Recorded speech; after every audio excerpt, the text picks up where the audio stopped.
প্ৰিয় দৰ্শক তাৰিক ৰেহমান এই মুহূৰ্তত দক্ষিণ পূব এছিয়াত সবাতোকৈ চৰ্চিত এগৰাকী ব্যক্তি বাংলাদেশৰ তাৰিক ৰেহমান কোন তেওঁ বাংলাদেশৰ পৰৱৰ্তী প্ৰধানমন্ত্ৰী হ'ব নেকি আৰু যদিহে বাংলাদেশৰ পৰৱৰ্তী প্ৰধানমন্ত্ৰী তাৰিক ৰেহমান হয় নিৰ্বাচনৰ পিছত তেতিয়া বাংলাদেশৰ হিন্দুসকল সুৰক্ষিত হৈ থাকিব পাৰিবনে তাৰিক ৰেহমান যদি প্ৰধানমন্ত্ৰী হয় বাংলাদেশৰ সৈতে ভাৰতৰ সম্পৰ্ক কি ধৰণৰ হ'ব এনেবোৰ প্ৰশ্ন আজিৰ তাৰিখত প্ৰাসংগিক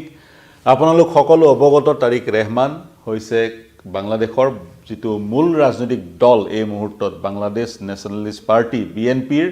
তেওঁ মুৰব্বী ৱৰ্কিং প্ৰেছিডেণ্ট আৰু তেওঁৰ হৈছে খালিদা জিয়া প্ৰাক্তন বাংলাদেশৰ প্ৰধানমন্ত্ৰী খালিদা জিয়াৰ পুত্ৰ আৰু এসময়ৰ বাংলাদেশৰ ৰাষ্ট্ৰপতি 1977 চনৰ পৰা 1981 চনলৈ বাংলাদেশৰ ৰাষ্ট্ৰপতি জেনেৰেল জিয়া উৰ ৰেহমানৰ পুত্ৰ তেওঁ 17 বছৰ স্বনিৰ্বাসনত আছিল লণ্ডনত 2008 চনৰ পৰা আৰু তাৰ পিছত এতিয়া আহি তেওঁ বাংলাদেশলৈ ঘূৰি আহিছে আৰু বাংলাদেশত তেওঁক স্বাগতম জনোৱা হৈছে বিপুল বহু লোক হাজাৰ বিজাৰ লাখ লাখ লোকৰ সমাগম ঘটিছিল যেতিয়া তেওঁ 25 ডিসেম্বৰ তাৰিখে বাংলাদেশৰ ঢাকাৰ শাহজালালা ইণ্টাৰনেশ্যনেল এয়াৰপৰ্টত তেওঁৰ বিমান বাংলাদেশৰ এখন উৰাজাহাজে অৱতৰণ কৰিছিল নামিয়ে তেওঁ জোতা মোজা খুলি এয়াৰপৰ্টৰ পৰা বাহিৰলৈ ওলায়ে সুদা ভৰিৰে তেওঁ বাংলাদেশৰ ভূমিত খোজ কাঢ়িছিল আৰু বাংলাদেশৰ ভূমিৰ মাটি তেওঁ হাতেৰে চুই এক সিম্বলিক জেষ্টাৰ এটা প্ৰদৰ্শন কৰিছিল তেওঁ বাংলাদেশক কিমান ভাল পায় বাংলাদেশৰ মাটিৰ সৈতে কিমান সংপৃক্ত তেওঁ সেই কথাটো তেওঁ তেনে ধৰণৰ এক ইংগিতৰ যোগেদি দিব বিচাৰিছিল যি কি নহওক তাৰ পিছত আমাৰ মূল বিষয়টোলৈ আহোঁ মূল প্ৰশ্নটো কোন এই তাৰিক ৰেহমান আৰু এওঁ যদি প্ৰধানমন্ত্ৰী হয় হিন্দুসকল সুৰক্ষিত হ'বনে নাই তাৰিক ৰেহমান মই ক'লোৱে তেওঁৰ পিতৃ জেনেৰেল জিয়াউল হক 1977 চনৰ পৰা 81 চনলৈকে ৰাষ্ট্ৰপতি আছিলে ডিক্টেটৰ আছিলে নিজে ৰাষ্ট্ৰপতি হৈছিলে জেনেৰেল সেনাৰ মুৰব্বী আছিলে আৰু তেওঁ 1981 চনত চিটাগঙত অৰ্থাৎ চট্টগ্ৰামত তেওঁৰে সহযোগীসকলে নিৰ্মমভাৱে নিঃশেষ কৰিছিলে আৰু যেতিয়া 1971 চনৰ 25 মাৰ্চ তাৰিখে জেনেৰেল ইয়াহিয়া খান পাকিস্তানৰ ৰাষ্ট্ৰপতিয়ে অপাৰেশ্যন সাৰ্চলাইটৰ যোগেদি সামৰিক অভিযান পূব পাকিস্তানত ঘোষণা কৰিছিল সেই দিনটোত 26 মাৰ্চ সেই দিনটোৰ পিছদিনাখন 26 মাৰ্চৰ দিনাখন প্ৰথমতে শেখ মুজিবুৰ ৰহমানে গ্ৰেপ্তাৰ কৰাৰ পূৰ্বে স্বাধীন বাংলাদেশ ঘোষণা কৰিছিল তাৰ পিছত চট্টগ্ৰামৰ কালুৰঘাটৰ এক গোপন স্থানৰ পৰা তেতিয়া মেজৰ জিয়াউৰ ৰেহমানে বাংলাদেশৰ স্বাধীনতা ঘোষণা কৰিছিল আৰু আজিৰ তাৰিখত মাৰ্চৰ 26 তাৰিখটোক বাংলাদেশৰ স্বাধীনতা দিৱস হিচাপে উদযাপন কৰা হয় আৰু জিয়াউৰ ৰেহমান 1977 চনত শেখ মুজিবুৰক হত্যা কৰাৰ পিছত কিছুদিন এক ইনষ্টেবিলিটি থকাৰ পিছত 75 চনত শেখ মুজিবুৰক হত্যা কৰা হৈছিল 77 চনত জিয়াউৰ ৰেহমান দেশৰ মুৰব্বী হৈছিলে বিএনপি তেওঁ প্ৰতিষ্ঠা কৰিছিল 77 চনতে 81 চনক মই ইতিমধ্যে যি ধৰণে ক'লো তেওঁ নিঃশেষ কৰা হৈছিল তাৰ পিছত 81 চনৰ পৰা 91 চনলৈকে 10 বছৰ মোহাম্মদ ইৰছাদৰ নেতৃত্বত সামৰিক শাসন চলিছিল আৰু 91 চনত প্ৰায় 91 চন মানৰ প্ৰায় 88 চন মানৰ প্ৰায় তাৰিক ৰেহমান সক্ৰিয় ৰাজনীতিত জড়িত হৈ পৰিছিল 91 চনত যেতিয়া বিএনপিয়ে চৰকাৰ গঠন কৰিছিল আৰু খালেদা জিয়া তেওঁৰ মাতৃ বা জিয়াউৰ ৰেহমানৰ পত্নী প্ৰধানমন্ত্ৰী হৈছিল সেই নিৰ্বাচনটোত তাৰিক ৰেহমানৰ অৱদান আছিল তাৰ পিছত 96 চনত পুনৰ আহিলে শাসনলৈ শেখ হাছিনা অৰ্থাৎ আৱামী লীগ আৰু তাৰ পিছত পুনৰ 2001 চনত বিএনপি আহিছিল শাসনলৈ সেই 2001 চনৰ পৰা 2006 চনলৈ শেখ খালিদা জিয়াই শাসনভাৰ চলাইছিল প্ৰধানমন্ত্ৰী আছিল আৰু তাৰিক ৰেহমানক বহুকেইটা দায়িত্ব দিয়া হৈছিল আৰু সেই সময়ছোৱাতে তেওঁৰ বিৰুদ্ধে বহুকেইটা অভিযোগ উত্থাপন হৈছিল ধন আত্মসাৎ কৰাৰ পৰা আৰম্ভ কৰি স্বৈৰাচাৰী বা আন কিছুমান হিংসা বিয়পৰৰ কাণ্ডত তেওঁ জড়িত হৈ থকাৰ অভিযোগ উত্থাপন হৈছিল 2004 চনৰ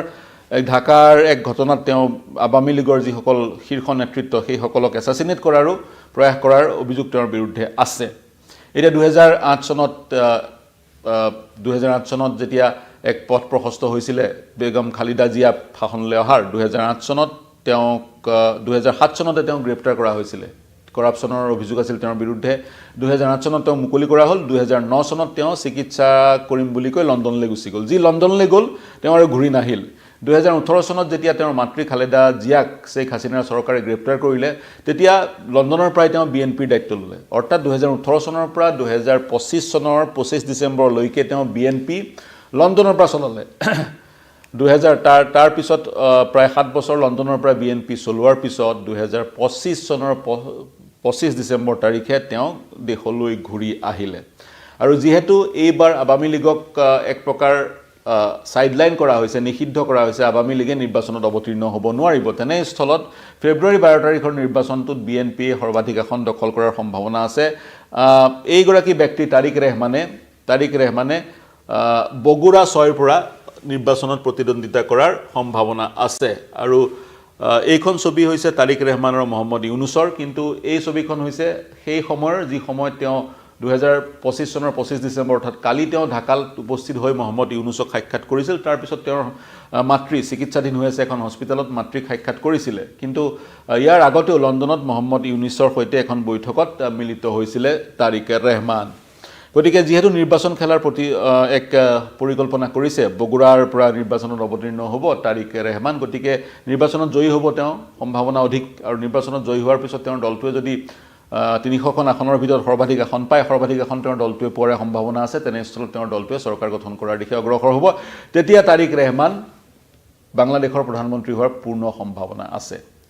এতিয়া প্ৰাসংগিক প্ৰশ্নটো ভাৰতৰ সৈতে সম্বন্ধ কেনেকুৱা হ'ব কিন্তু 2001 পৰা 2006 চনত যেতিয়া তাৰিক ৰেহমানৰ মাতৃৰ নেতৃত্বত বিএনপিৰ চৰকাৰ চলিছিল তেতিয়া ভাৰতৰ সৈতে সম্পৰ্ক বাংলাদেশৰ সম্পৰ্ক ভাৰতৰ সৈতে সম্পৰ্ক ভাল নাছিলে মন কৰিব যেতিয়া 2001-2 চনত ভুটানৰ আলফাৰ শিবিৰসমূহ উৎখাত কৰা হৈছিল সেই শিবিৰসমূহৰ ভুটানত উৎখাত কৰাৰ পিছত আলফাৰ শীৰ্ষ নেতৃত্বই বাংলাদেশত শিবিৰ পাতিছিল শিবিৰ পতাৰ অনুমতি কোনে দিছিল খালিদা জিয়াই তাৰ পিছত 2009 চন মানৰ পৰা শেখ হাসিনাই বাংলাদেশত আত্মগোপন কৰি থকা আলফাৰ শীৰ্ষ নেতৃত্বক এজনকৈ অসমৰ যোগেদি বা ভাৰতবৰ্ষক হস্তান্তৰ কৰিছিল একেবাৰে শেষত 2014 চন মানত সাগৈ মই যদি ভুল কৰা নাই অনুপ শেষৰজন আলফাৰ নেতা অসমলৈ আহিছিল অনুপ চেতিয়া অসমলৈ আহিছিল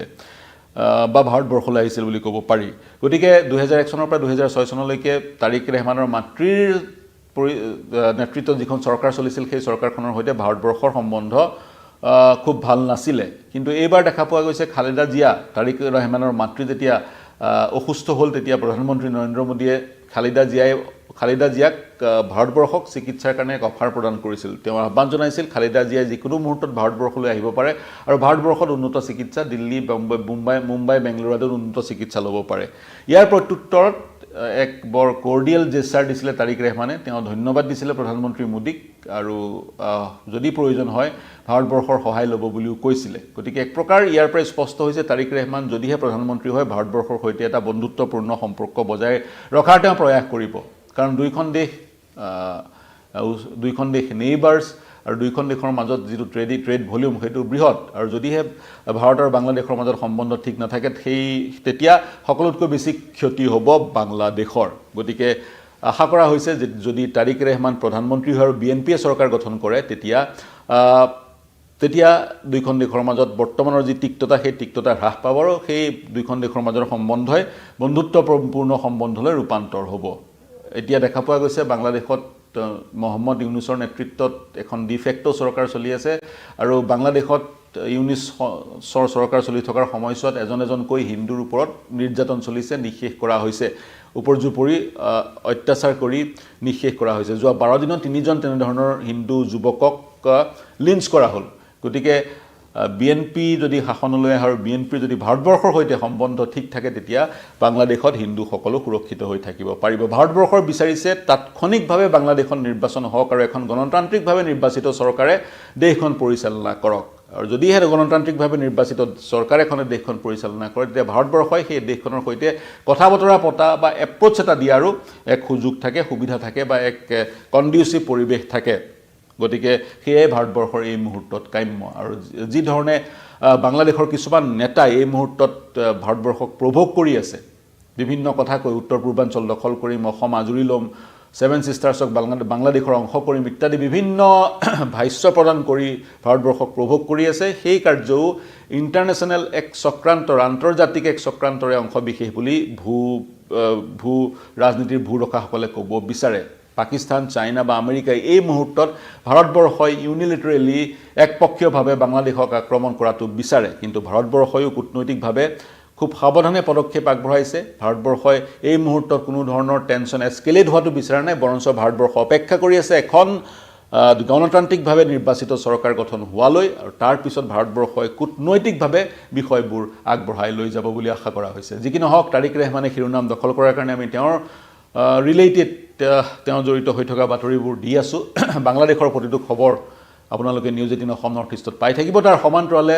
দেশ বিশ্ব ৰাজ্যৰ সকলো বাতৰি ৰিয়েল টাইমত পাবলৈ হ'লে যদি এতিয়ালৈকে ছাবস্ক্ৰাইব কৰা নাই তেন্তে ছাবস্ক্ৰাইব কৰক নিউজ 18 অসম নৰ্থ ইষ্ট আৰু ফ'ল' কৰক